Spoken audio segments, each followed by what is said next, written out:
Hello guys, ഇന്ന് നമ്മൾ ഹോസ്റ്റലിലുള്ള സാധനമൊക്കെ വെച്ചിട്ട് ചെയ്യാൻ പോകുന്നു ഒരു നെയിം ഈറ്റിംഗ് ചലഞ്ച്. അപ്പോൾ ഗൈസ്, ഫസ്റ്റ് ലെറ്റർ എസ് ആണ്. എസ് വെച്ച് നമ്മൾ തിന്നാൻ പോകുന്നു സോൻ പാപ്പടി. നമുക്ക് ഔട്ടിംഗ് ഒന്നുമില്ല, അതുകാരണം നമ്മൾ റൂമിലുള്ള സാധനം വെച്ചിട്ടാട്ടോ ചെയ്യുന്നത്. നെക്സ്റ്റ് ലെറ്റർ എം ആണ്. എം വെച്ചിട്ട് മിൽക്ക് പൗഡർ ആട്ടോ കഴിക്കുന്നത്. എനിക്കതിങ്ങനെ വെറുതെ തിന്ന് നല്ല ശീലമാണ്. നെക്സ്റ്റ് ലെറ്റർ ഐ ആണ്. ഐ വെച്ച് ഞാൻ ഐസ്ക്രീമാണ് ഉദ്ദേശിച്ചത്, പക്ഷേ ഔട്ടിംഗ് എന്നെ ചതിച്ച് ഗൈസ്. പിന്നെ ഐ വെച്ച് റൂമിൽ നടത്തിയ സെൻസസിൽ എനിക്ക് ഇമെയിൽ കേട്ടോ ഗൈസ് കിട്ടിയത്, അങ്ങ് ഹിന്ദിയിൽ നിന്ന് പിടിക്കേണ്ടി വന്നു.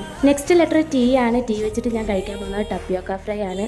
കപ്പിപ്പേരി എന്ന് പറയുന്ന സുഖം, എന്നാലും എനിക്ക് ടീ അത്യാവശ്യമായിട്ട്. വീഡിയോ കഴിഞ്ഞിട്ട് വേണം എനിക്ക് ആ പാക്കറ്റ് തീർക്കാൻ. നെക്സ്റ്റ് ലെറ്റർ എച്ച് ആണ്. എച്ച് വെച്ചിട്ട് ഹാപ്പി ഹാപ്പി ബിസ്ക്കറ്റ് ആട്ടോ. ഞാൻ അത് എടുത്തപ്പോൾ വിചാരിച്ചത് ബിസ്ക്കറ്റ് ഇല്ല. അതിൻ്റെ ഒരു ബിസ്ക്കറ്റ് തന്നെ നല്ല ചോക്ലേറ്റിൻ്റെ കണ്ടന്റ് ഉള്ളതാണ്. എനിക്കത് ഭയങ്കര ഇഷ്ടമാണ്. സ്വർണ്ണം കഴിച്ചിട്ടൊന്നും എനിക്ക് നിർത്താൻ തോന്നിയില്ല. അങ്ങനെ നമ്മുടെ ഫൈനൽ ലെറ്റർ എ ആണ്. എ വെച്ചിട്ട് ആൽമണ്ട് ആണ് കഴിക്കുന്നത്. അപ്പോൾ ഗൈസ്, നെയിം ഇതാണ് സ്മിത.